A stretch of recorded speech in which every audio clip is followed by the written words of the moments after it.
nous avons vu lors des précédentes vidéos les besoins de respirer et de boire et manger.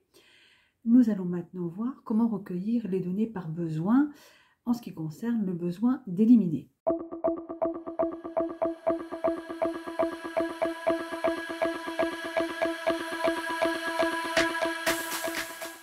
Alors, comme pour les autres besoins, il convient de rechercher lors de l'entretien ou dans le dossier les pathologies en cours ou les antécédents ayant un impact sur les fonctions urinaires et fécales.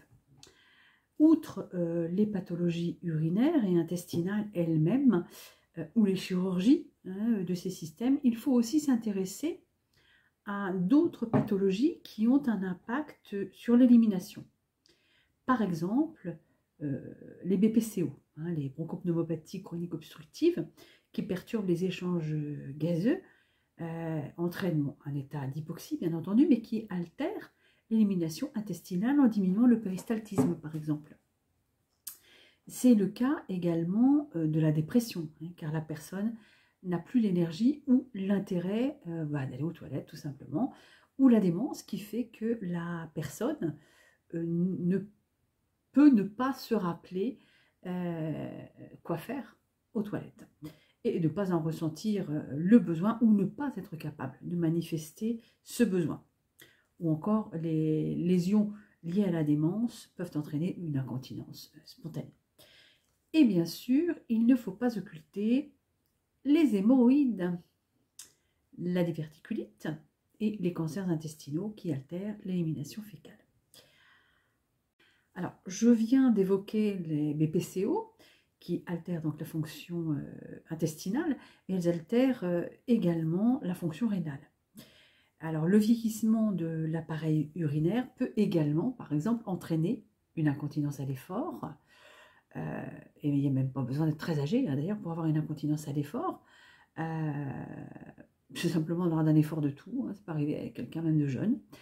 Les pathologies neurologiques, comme les neuropathies diabétiques ou alcooliques, les pathologies obstructives, comme l'hypertrophie prostatique, ou les sténoses du col vésical ou urétrale, qui peuvent entraîner une incontinence par engorgement, par exemple.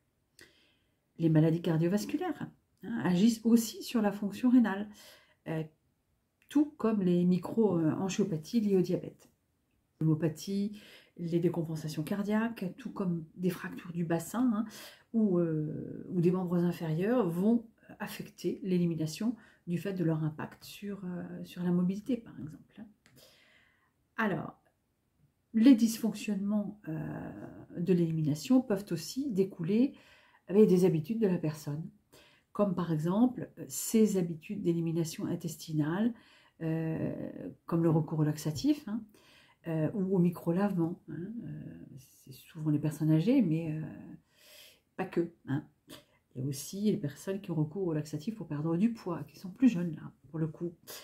Le régime alimentaire peut être aussi en cause, car par exemple un régime pauvre en fibres, ou au contraire le recours à beaucoup de fibres et au jus de pruneau par exemple, vont altérer la fonction intestinale.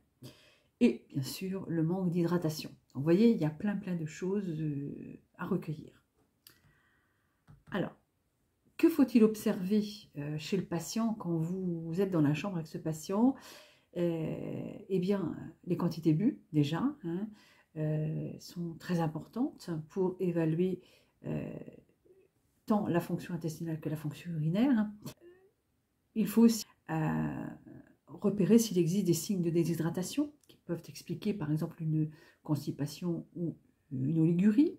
Est-ce que la personne, par exemple, consomme des aliments qui favorisent le transit? Est-ce que les toilettes sont adaptées à la personne? Si elle doit être installée, par exemple, sur le bassin, est-ce que sa position est correcte? Il ne faut pas oublier qu'il faut quand même légèrement asseoir le patient, pas le laisser complètement à plat. Est-ce que son intimité est préservée lorsque la personne est sur les toilettes? Ça, c'est important. Notamment si la personne est dans une chambre double. Et si la personne peut se mobiliser, est-ce que les toilettes sont facilement accessibles?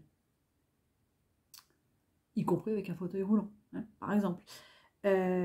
D'autres données, hein, bien sûr, sont essentielles, comme la régularité du transit, la date des dernières selles, leur aspect, bien entendu, hein, que ce soit consistance, est-ce qu'il y a une présence de sang ou de parasites, hein, aussi. Est-ce qu'il y a une présence ou non de douleurs abdominales, ou bien des douleurs lors de la défécation, par exemple. Il ne faut pas oublier non plus que, par exemple, des douleurs lombaires, hein, peuvent signer une souffrance rénale, hein. Ensuite, les choses importantes dans les données que vous recueillez, bien entendu, c'est la diurèse, hein. Quelle quantité, bien sûr, mais aussi quel est l'aspect des urines, quelle est leur odeur, hein. Des urines très concentrées, ben forcément, c'est un indice très, très important, hein. Et au contraire, des urines pâles vont se rencontrer par exemple dans des polyuries ou des néphrites chroniques, alors que quand elles sont foncées, bon, elles vont plutôt être dues à une oligurie ou la présence de pigments biliaires, par exemple.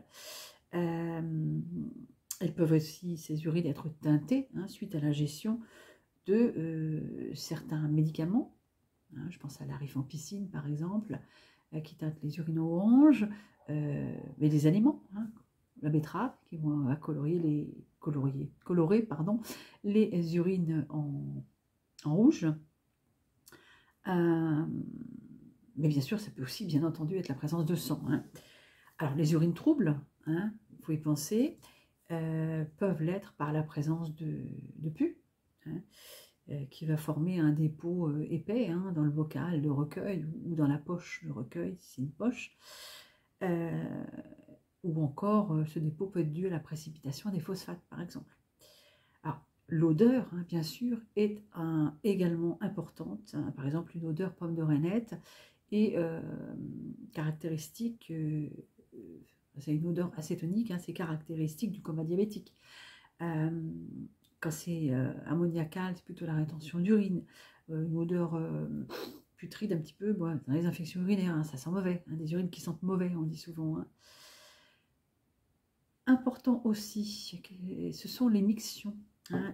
Quel est le nombre des mictions et leur moment, hein. Quelqu'un qui va souvent aux toilettes, c'est quand même très très souvent, c'est souvent le signe que quelque chose ne va pas tout à fait bien, hein. Est-ce que la personne présente une incontinence, une rétention urinaire, un globe vésical? Voilà, c'est toutes ces questions qu'il faut se poser.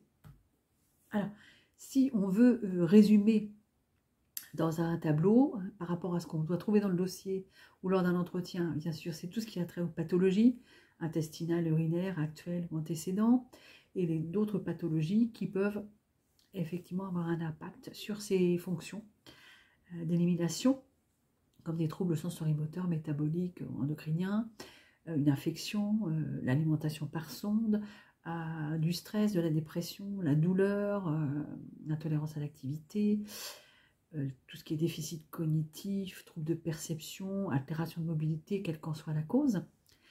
Et bien entendu, tous les traitements, hein, en lien avec ces pathologies ou certains traitements, hein, effectivement, qui entraînent des troubles d'élimination.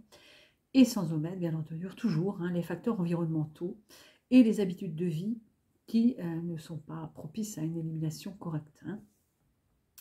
Donc, toujours le même tableau, hein, pour recueillir des données, hein, qu'on peut retrouver dans les fiches de connaissances, généralement dans les dossiers de soins. On peut retrouver ce type de tableau par rapport à l'élimination. Donc, la présence de douleur est toujours importante. Est-ce qu'il y a une défense? Est-ce qu'il y a une distension abdominale? Quelle est la date des dernières selles? Quel est leur aspect? Est-ce qu'il y a des hémorroïdes, une incontinence fécale? Quelles sont les habitudes intestinales? Il y a des gens qui sont très ritualisés, c'est tous les jours à la même heure, par exemple, hein. Quel est le régime alimentaire de la personne? Est-ce qu'il est riche en fibres, sans résidus aussi, hein, pour certaines pathologies ou avant certains examens, donc ça a automatiquement un impact, hein. Est-ce qu'il y a une stomie digestive? Ou est-ce qu'on utilise une sonde rectale, par exemple? En ce qui concerne l'élimination urinaire, quelle est la durée? Quelle est la fréquence d'émission? On l'a dit, l'aspect des urines. Est-ce que, alors on a une pollacurie, une dysurie, des mictions impérieuses, une rétention, une incontinence urinaire à préciser, hein, à quel moment? Est-ce qu'elle est totale? Est-ce que c'est lié à l'effort? Est-ce que c'est par effectivement réduction du temps d'alerte? On n'a pas le temps d'aller aux toilettes, par exemple. Est-ce qu'il y a une stomie urinaire, hein, que ce soit imbricaire ou des sondes urétérales? Est-ce qu'il y a une sonde vésicale? Quel est le type de sonde déjà? Quelle est la charrière de la sonde? Quand a-t-elle été posée? Et je vois par exemple que je n'ai pas noté la pose d'un catécus pubien. J'aurais pu, hein, évidemment, hein, bien entendu. Est-ce qu'il y a besoin d'un réhausseur pour les toilettes? Ou est-ce qu'au contraire c'est une chaise percée? Ou est-ce que c'est le bassin et l'urinal? Est-ce qu'il y a des changes anatomiques? Et ce qu'il ne faut pas oublier non plus dans l'élimination, eh bien, chez les femmes, hein, si on travaille en gynéco, eh bien, c'est le cycle menstruel. Est-ce que ce cycle menstruel est normal ou est-ce qu'il y a des anomalies? Est-ce qu'il y a une aménorrhée, une dysménorrhée, des métrorragies, des ménorrhagies? Et autre moyen d'élimination, eh bien, c'est la transpiration. Donc la sudation, elle aussi, est importante à noter. Une sudation abondante est le signe parfois de pathologie, des sueurs nocturnes, hein, également. Donc tout ça, c'est à noter donc, dans éliminer. Voilà, j'espère que ça vous aura un peu éclairci le recueil de données au regard du besoin éliminé. Donc je vous dis à très bientôt pour le prochain besoin.